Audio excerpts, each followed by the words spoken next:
This is the talk of ECSU, with all the hot takes, the trends, and the campus vibe. I feel like it's 50-50.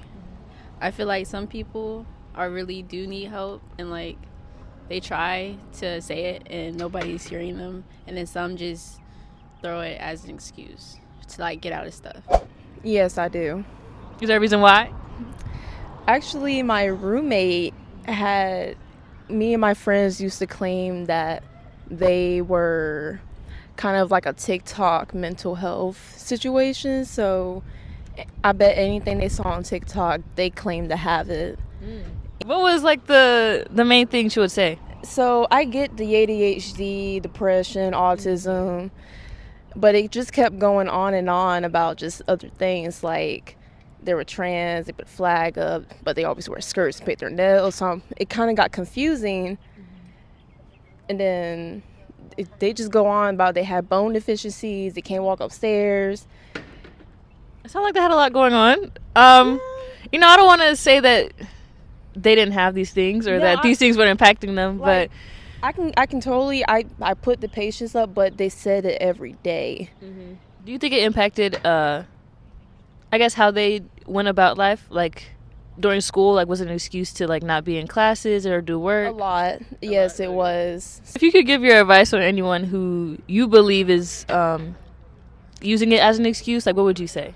Get diagnosed. Oh, that's true. That's true. I feel like a lot of people try to diagnose themselves. Nah, I wouldn't say it's overused. I think it's a still ongoing problem. I think social media has a big factor into our mental health, and until we can kind of get a control on that, then I think we're going to continue to have this problem. Yes, I honestly really do, because I feel like they use it a lot as an excuse to not do what they feel like they need to do in everyday life. Because, baby, since back in the day, do you think that they was using mental health as an excuse to not get stuff done? You think that them slaves didn't have depression? You think that they didn't still go on that field every day and get it done?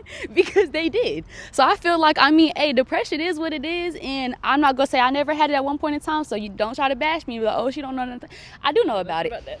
So I feel like it's ways to adapt about it, and everybody tries to just let it beat them down and everything, and don't try to go about it to improve themselves and fix how they go. And yeah, you know what I'm trying to say. So if you were to ask me personally, I believe that mental health is not an overused topic. I feel like us as a generation, we've seen what happened when mental health is not necessarily considered important. I feel like that's why the world is the way it is today. I feel like our generation is taking the proper protocols and proper steps to make sure that mental health is deemed important and make sure everything is how it's supposed to be, and overall just being a healthy adult.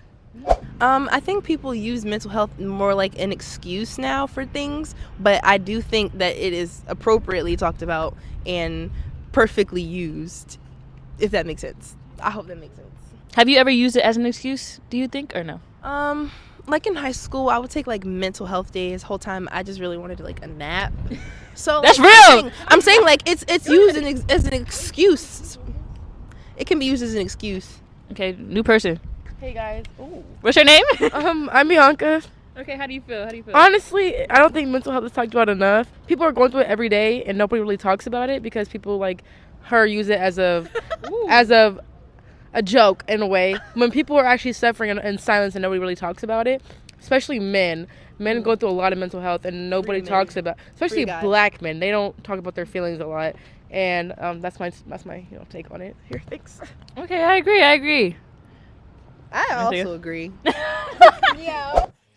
Thank you guys for watching. If you like these types of videos, make sure to follow us for more. Bye.